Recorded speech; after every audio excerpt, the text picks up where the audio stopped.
Hello everyone. Back again with film recaps.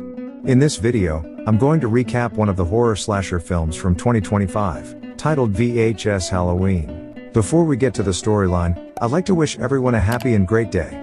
Without further ado, let's get straight to the storyline. The movie opens in a laboratory, where we meet Dr. Blaine Rothschild, who has gathered a group of test subjects to try a new soda called Diet Phantasma. The first person to proceed is subject number 37, who questions why wires are attached to his head, to which the doctor explains that they're just to monitor his brain's reactions.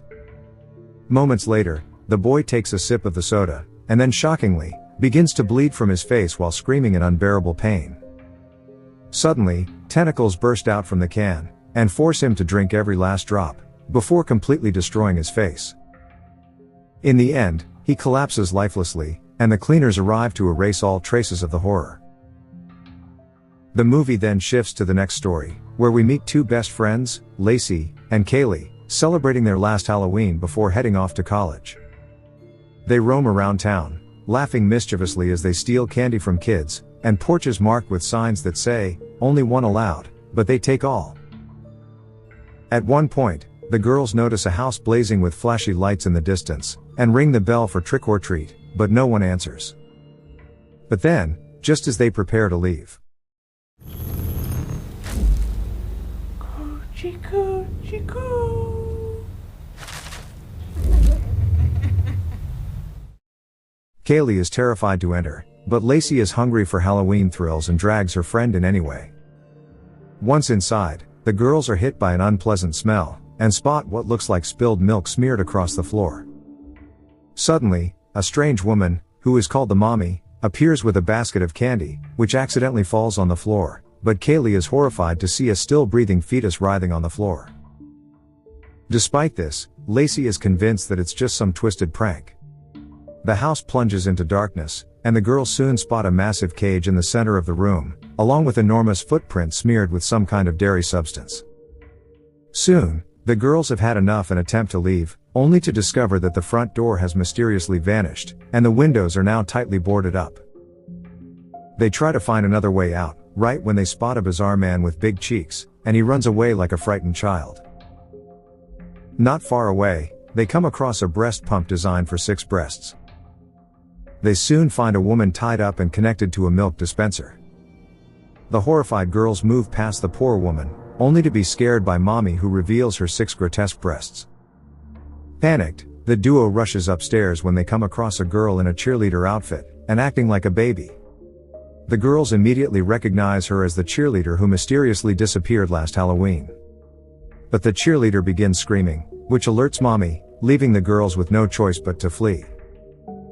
Next, they hide themselves in a room, where they find a picture of a pregnant woman who hanged herself, with the inscription that says, "I died to be free." The duo also notices the same rope lying in the room, and just then, mommy bursts in. She brutally crushes Lacey's ribs, but Kaylee intervenes, and they flee from the deranged woman. Unfortunately, Lacey is badly injured, and can no longer go on, before losing consciousness.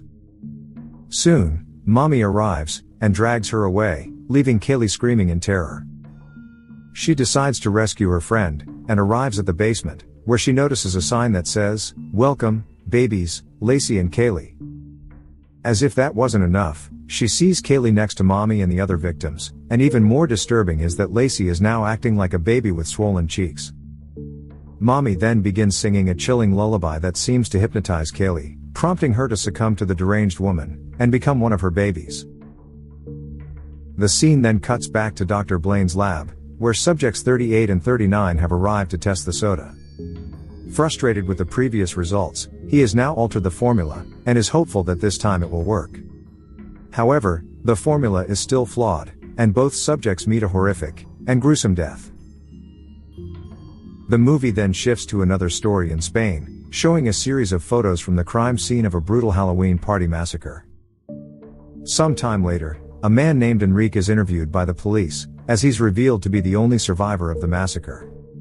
They inform Enrique that all the bodies had crushed bones, and missing eyes, which are nowhere to be found. Enrique doesn't give much information, only muttering that everything was his fault. Later, the authorities bring Enrique back to the scene of the massacre, and ask him to recreate exactly what happened that night.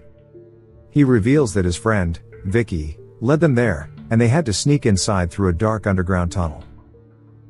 The scene then cuts to a flashback of that night, with the group moving cautiously, while Vicky is filming everything.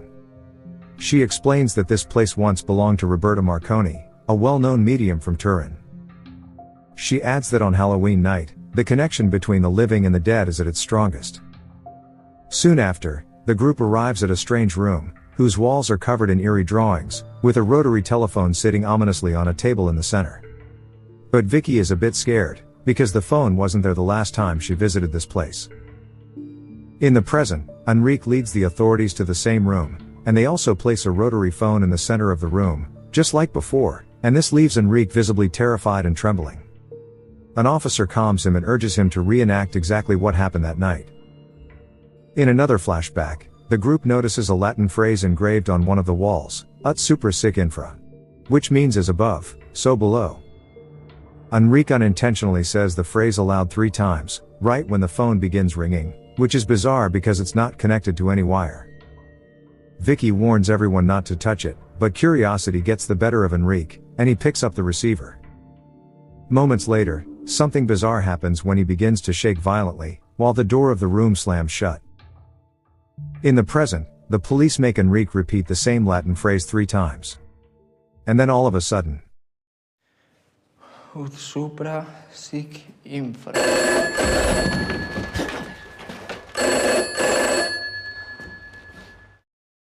Enrique begs them not to answer, but a female officer picks up the call.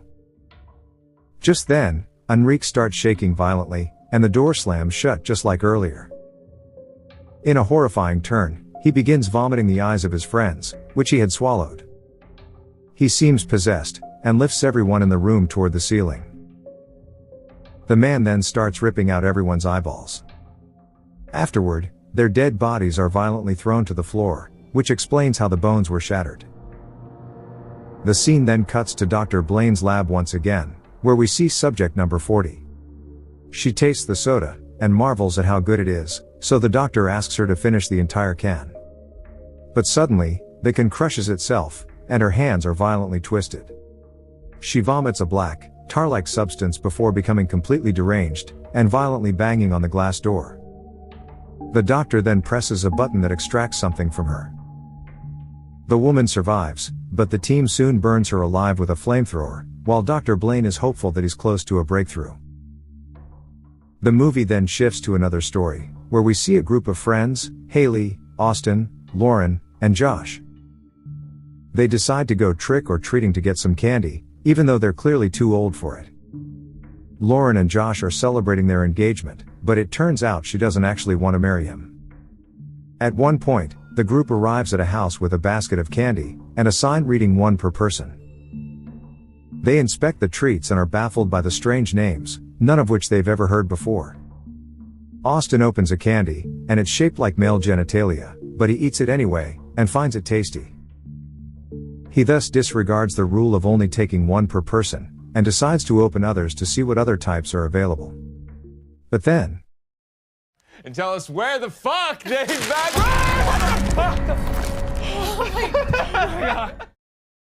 Everyone assumes it's just a prank, but the hand begins dragging him toward the bowl, horrifying everyone. He's eventually swallowed by the bowl, and when Josh tries to help, he's pulled in as well. Terrified, the girls back away and try to call 911, but the bowl suddenly comes to life and they also meet the same gruesome fate. Later, the 4 of them wake up in a dark cellar, and notice another basket at the end of the hallway. Austin finds a note that reads 1 per person.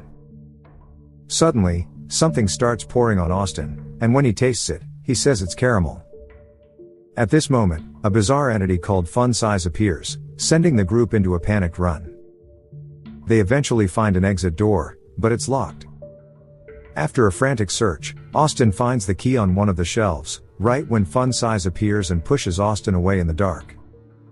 Not long after, the group hears some screams and follows the sound, only to find Austin pinned onto a conveyor belt. They desperately try to turn off the machine, but Fun Size forces Austin inside, severing him in pieces. The group screams in horror as they watch Austin being brutally mutilated and transformed into candy, using his brain, tongue, eyes, and even his genitals. Since Austin had taken the key, the desperate group races to the end of the machine where the candy comes out packaged.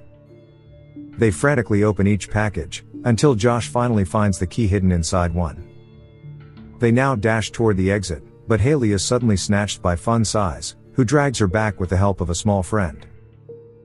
Lauren rushes after her friend, and finds Haley in a grotesque state, strapped to a tube. The tube relentlessly pumps candy into her, causing her face to be blasted apart by gumballs. In despair, Haley willingly goes to the conveyor belt to be shredded into pieces. Horrified, the remaining survivors flee, and open the exit door, only to be met with a solid brick wall, with the same message, one per person. Now, they try to find another way out, and proceed to leave through the ventilation duct.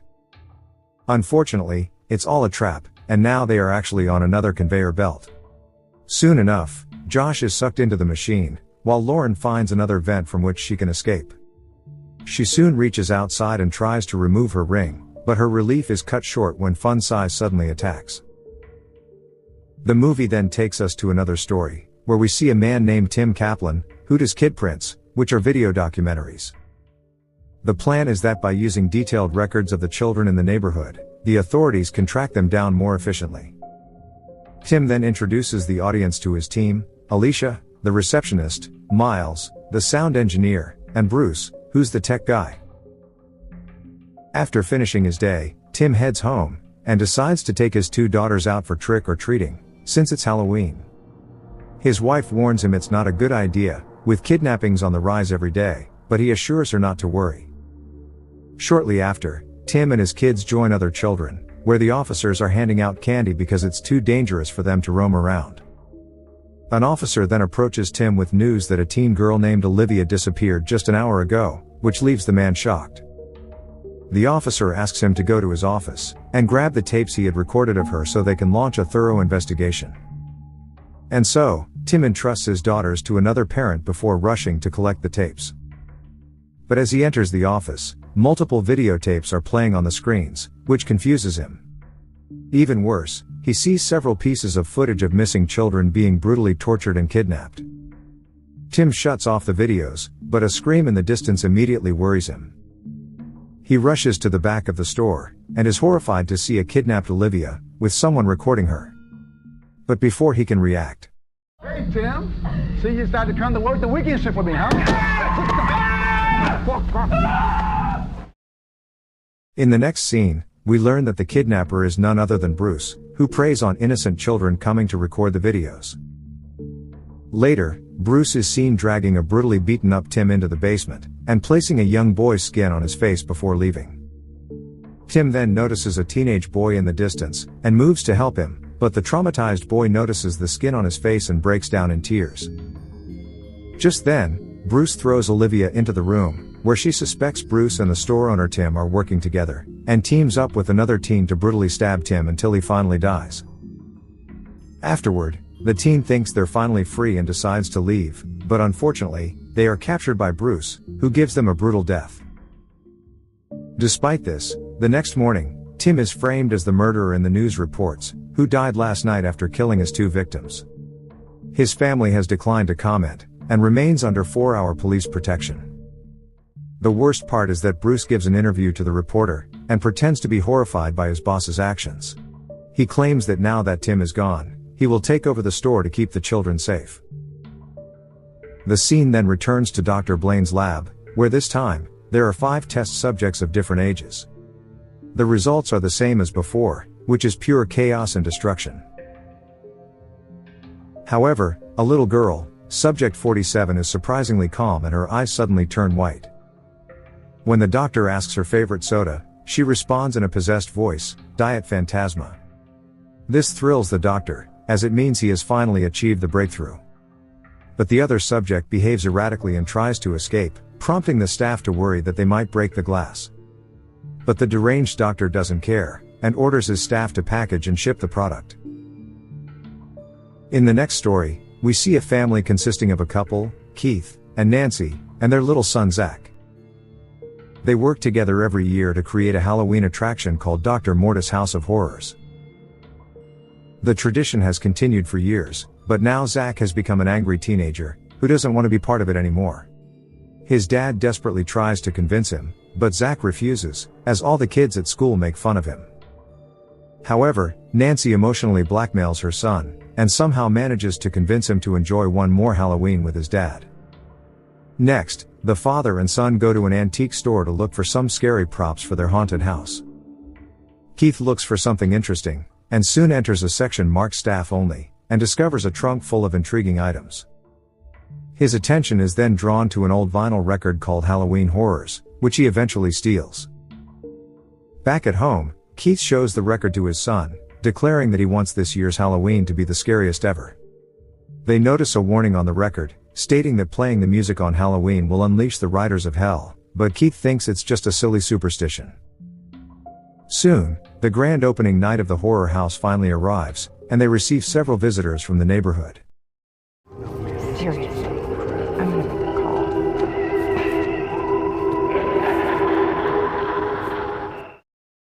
Upon entering, Nancy puts on the vinyl to set the mood, unaware that she's unleashing a nightmare.